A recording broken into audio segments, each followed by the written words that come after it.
been so gracious towards us throughout the last week. He has blessed us.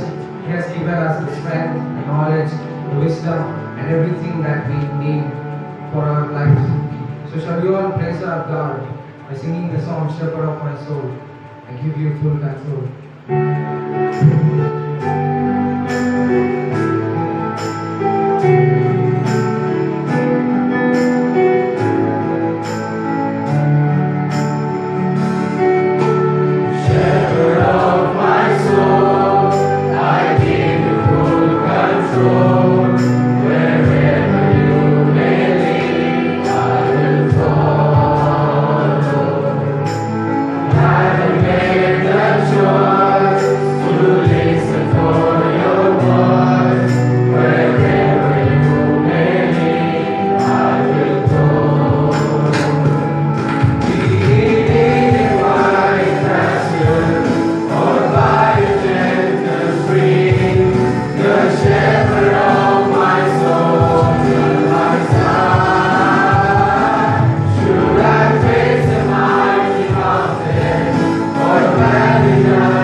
Pin number 345, page number 125. Pin number 345, page number 125.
She's a good singer, but I never get a chance to listen to her voice. But today we have a chance to listen to her voice, to sing her. So I would like to invite Mrs. Dorothy Cook to come forward and favor us with a special song.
Corinthians chapter 9, verse 24 to 27.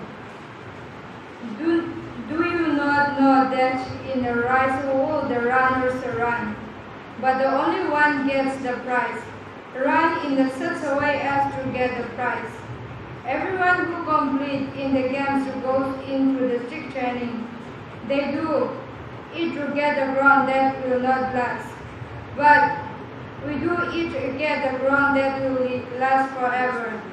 Therefore, I do not run like someone running aimlessly. I do not fight like a boxer beating the air. No, I take the blood to my body and make it is myself, so that after I have preached to others, I myself will not be disqualified for the prize. This is the living word of God. Good evening.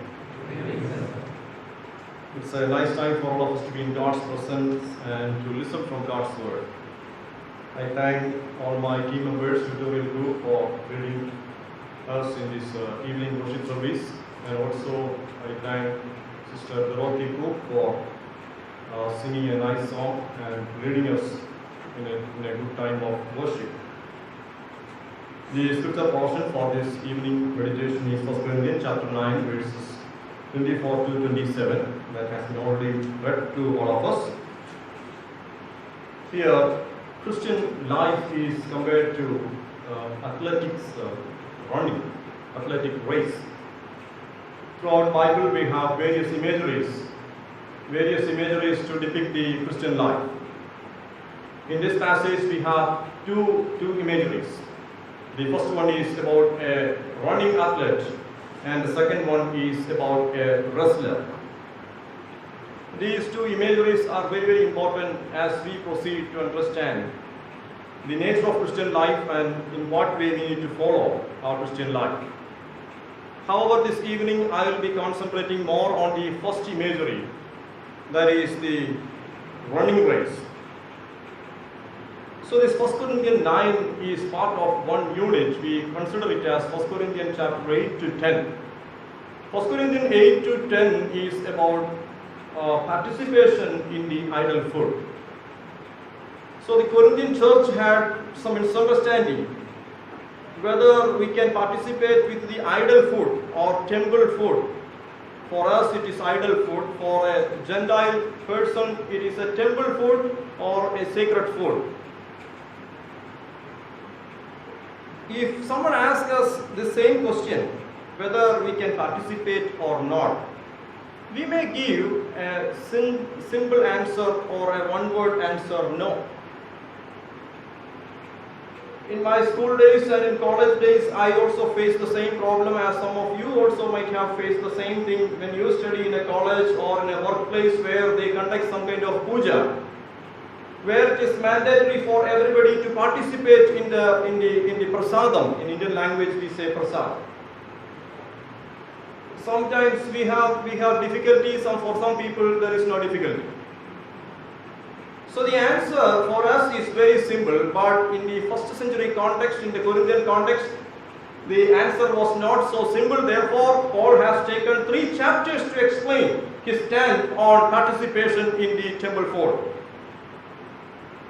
In chapter 8, we see a moderate view of Paul.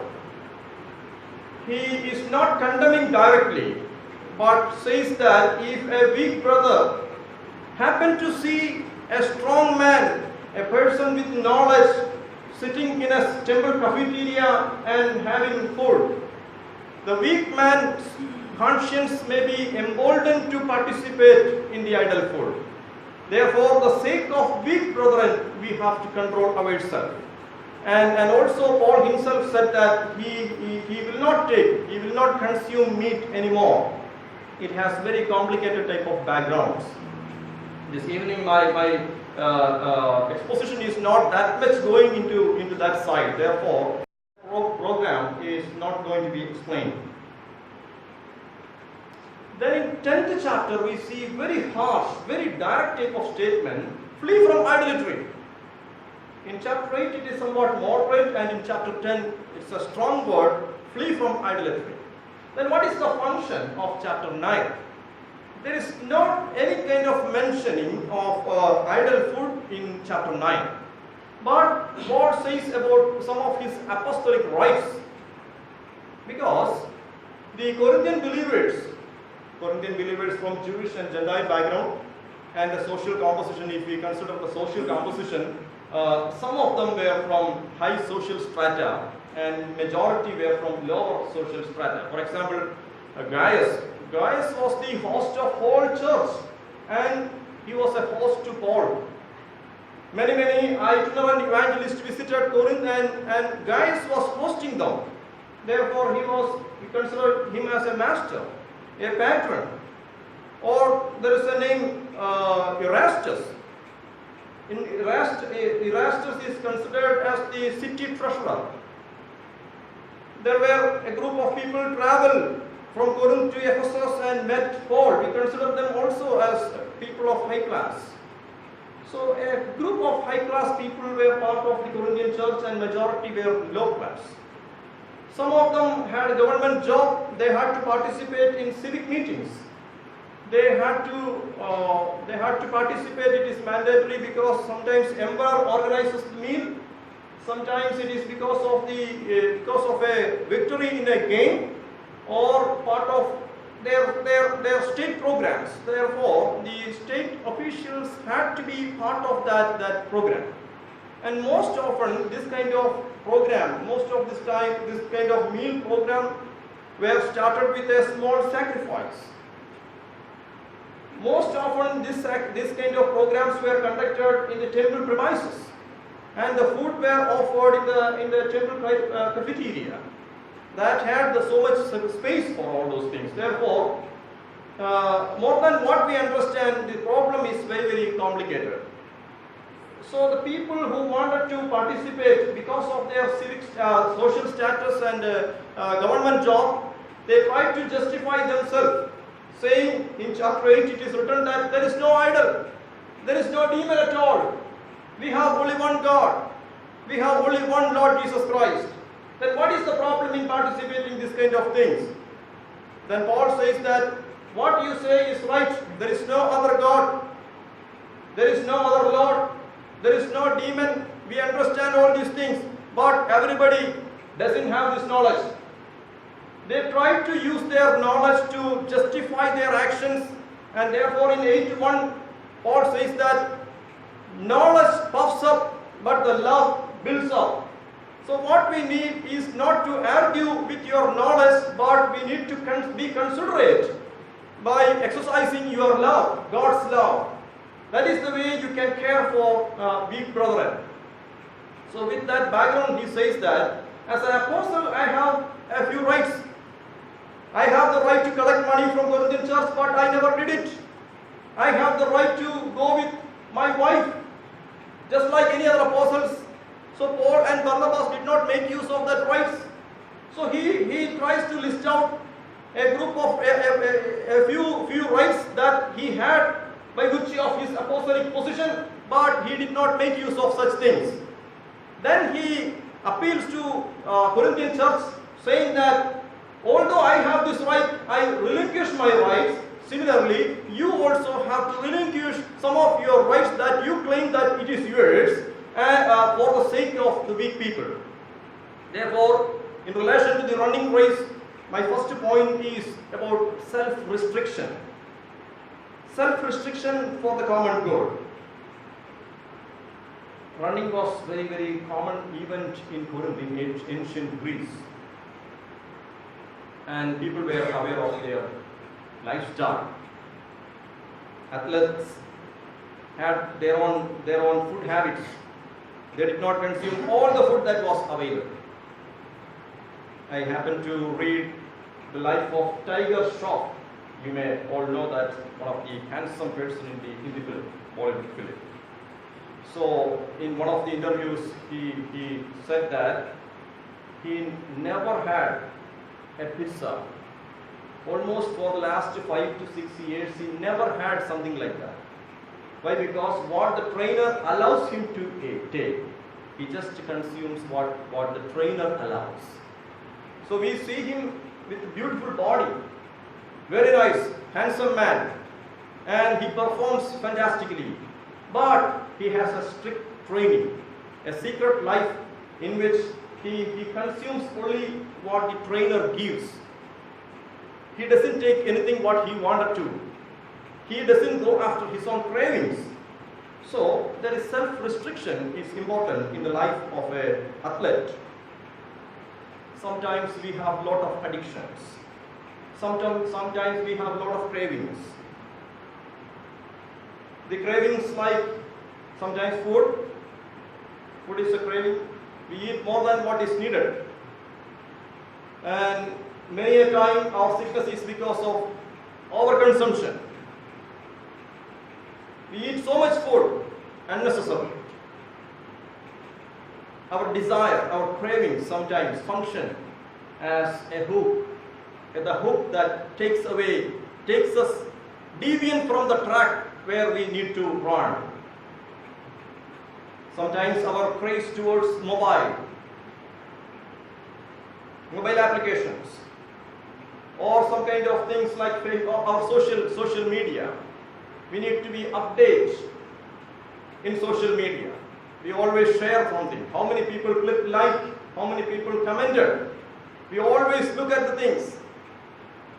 Sometimes if less people comment or press their like, we are not that much satisfied.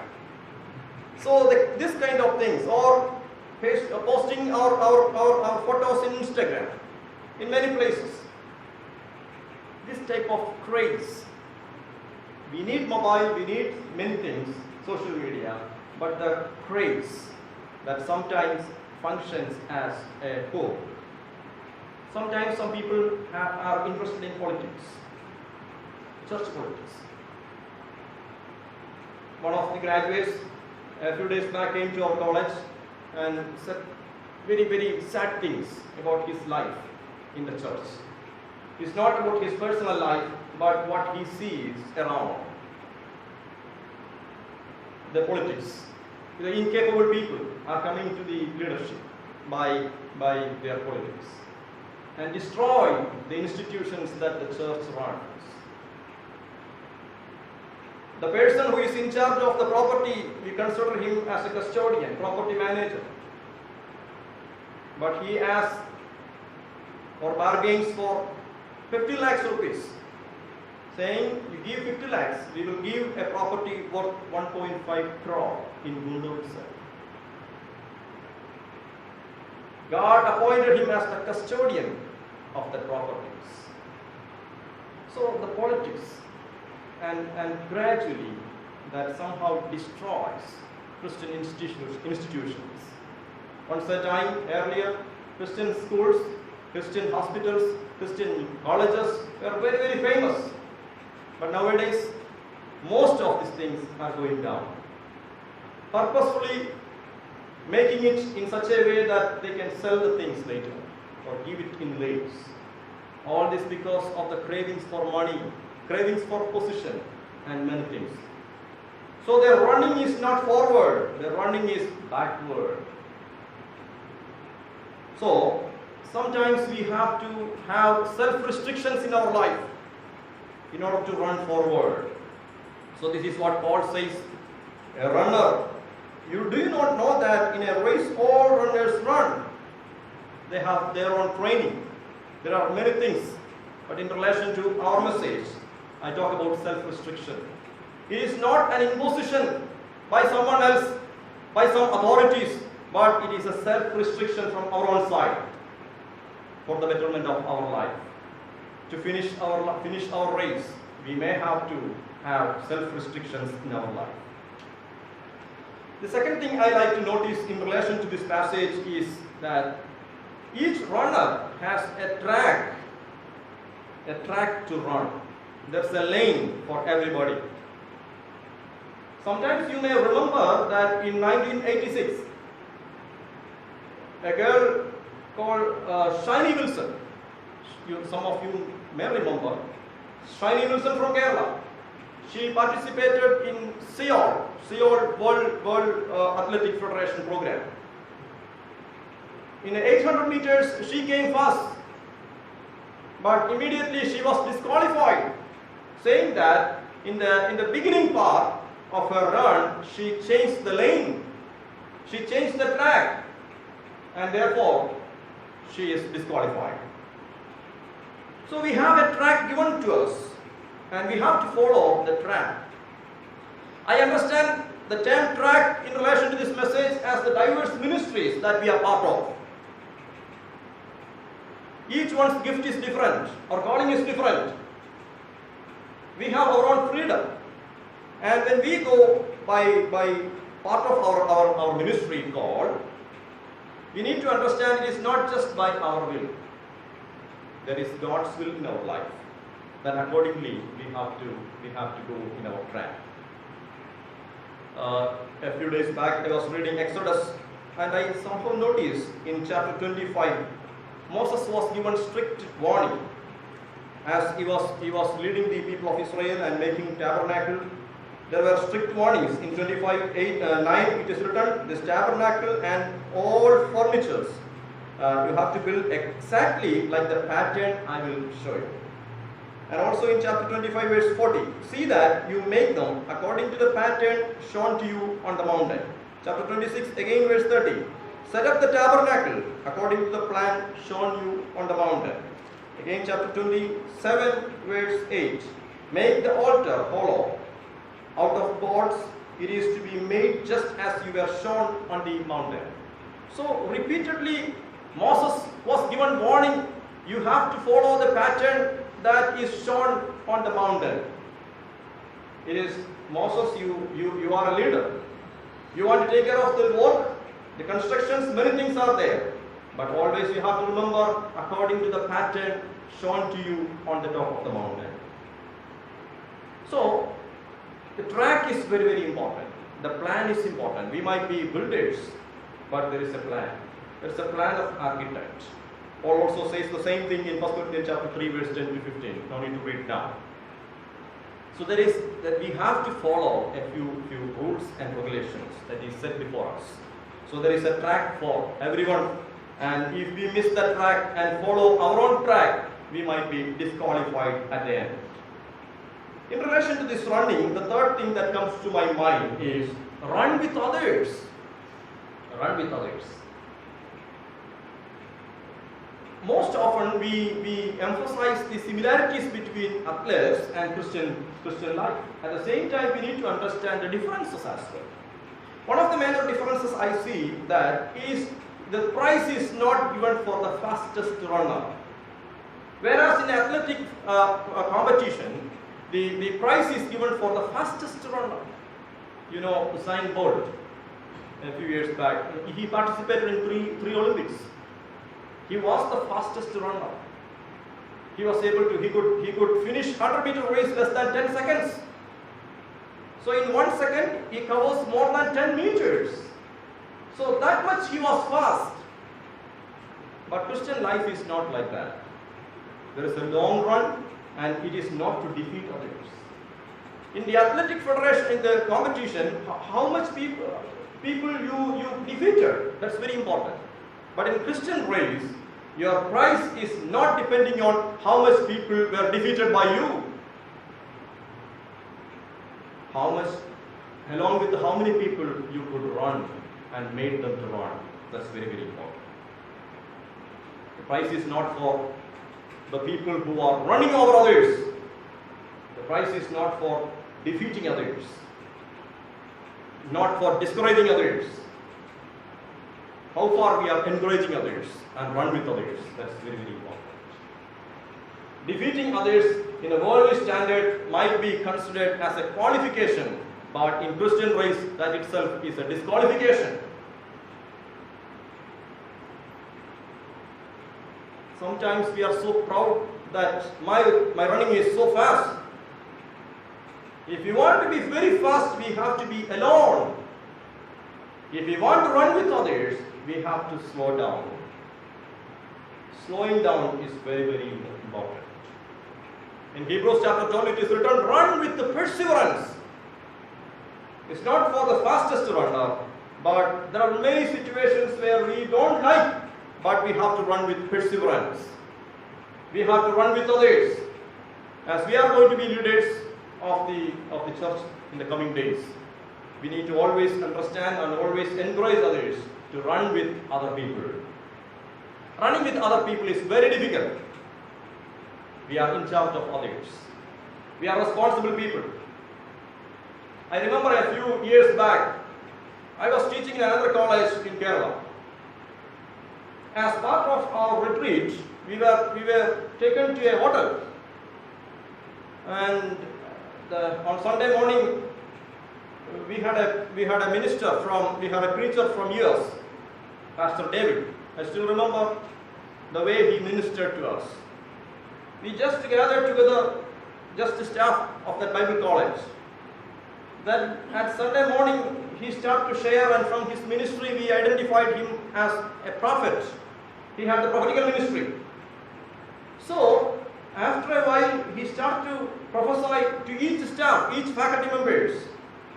And when it came to my turn, he directly told me that you are not in the first line.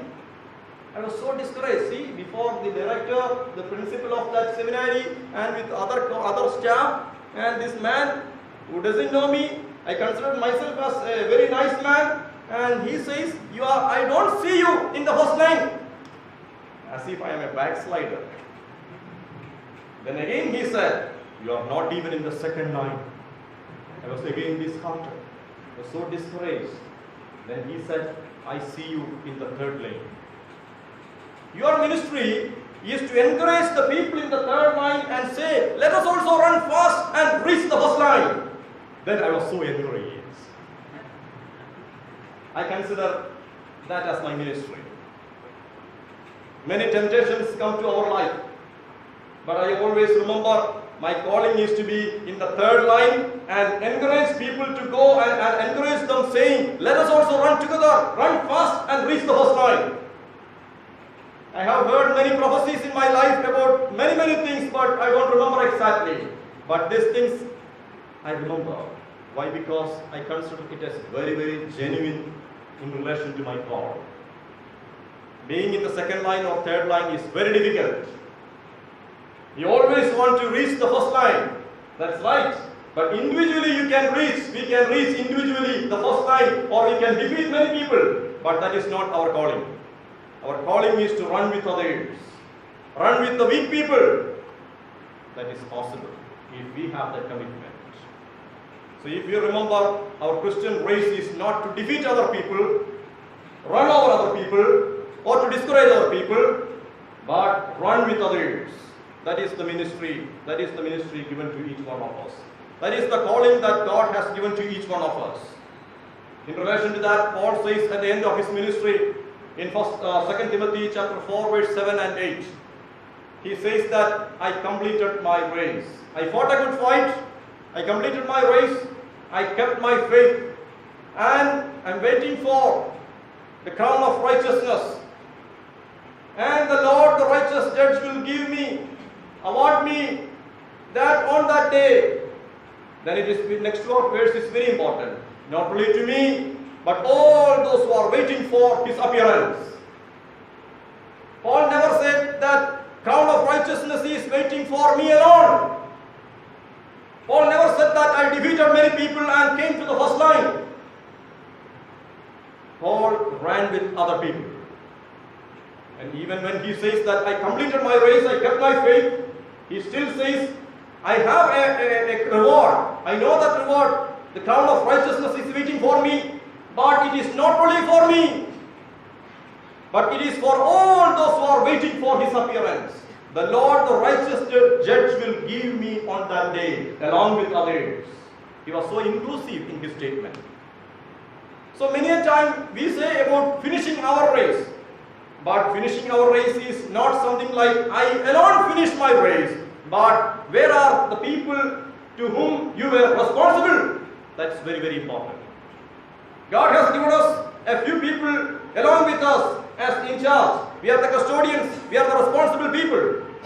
But as the situation passes by, many times we run fast and they are backside. It is my appeal, and this is the word of God this evening time. Are we able to run with other people?